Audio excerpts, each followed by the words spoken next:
दोस्तों नमस्कार। क्या लगता है आपको कि आंदोलन करने से केंद्र सरकार केंद्रीय कर्मचारियों की और पेंशन भोगियों की मांगों को पूरा कर सकती है? क्या वाकई में आंदोलन का दबाव केंद्र सरकार के ऊपर होगा? ये हमें आने वाला वक्त बताएगा।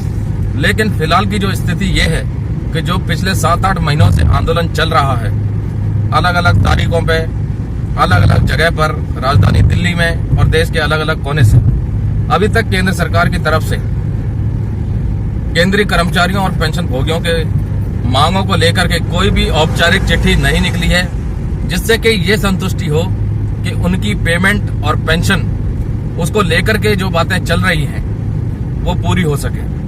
हालांकि जो 18 महीने का महंगाई भत्ता और महंगाई राहत है, जिसकी मांग भी कई संगठनों के माध्यम से उठाई जा रही है, सरकार के ऊपर दबाव बनाने का प्रयास किया जा रहा है। और सुनने में भी ऐसा आ रहा है कि अगले महीने की 3 तारीख को यानी 3 नवंबर को मेगा रैली का आयोजन किया जाएगा, जिसमें अब तक की सबसे ज्यादा भीड़ देखने को मिलेगी।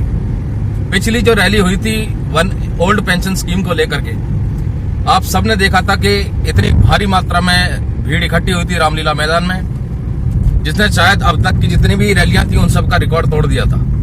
लेकिन अब की बार उम्मीद ये जताई जा रही है कि उसका भी रिकॉर्ड टूटने वाला है। दोस्तों, 1 रैंक 1 पेंशन 2 की विसंगतियों की बात करें तो सरकार ने उसके ऊपर भी अभी तक कुछ भी तस्वीर साफ नहीं की है कि वो विसंगतियां सरकार दूर करेगी। लेकिन अब जिस प्रकार से वक्त निकलता जा रहा है और लोकसभा के चुनाव नजदीक आते जा रहे हैं, उम्मीद ये जताई जा रही है कि 1 रैंक 1 पेंशन 2 की विसंगतियों में से कुछ विसंगतियों को सरकार दूर कर सकती है। उसी तरह से ओल्ड पेंशन स्कीम के ऊपर भी सरकार कोई बीच का रास्ता ढूंढ सकती है। इंतजार अभी भी है कि आखिरकार ये विसंगतियां 1 रैंक 1 पेंशन 2 की, ओल्ड पेंशन स्कीम की, इनको दूर किया जाए और कुछ बीच का ऐसा रास्ता निकल जाए जिससे कि केंद्रीय कर्मचारी, उनके संगठन, भूतपूर्व सैनिक, उनके संगठन और सरकार दोनों को किसी को भी नुकसान ना हो। हालांकि जो जायज हक है 7वें वेतन आयोग की सिफारिशों के अनुसार, उसका भी इंतजार है कि केंद्र सरकार कब केंद्रीय कर्मचारियों को, पेंशन भोगियों को उनका जायज हक देगी।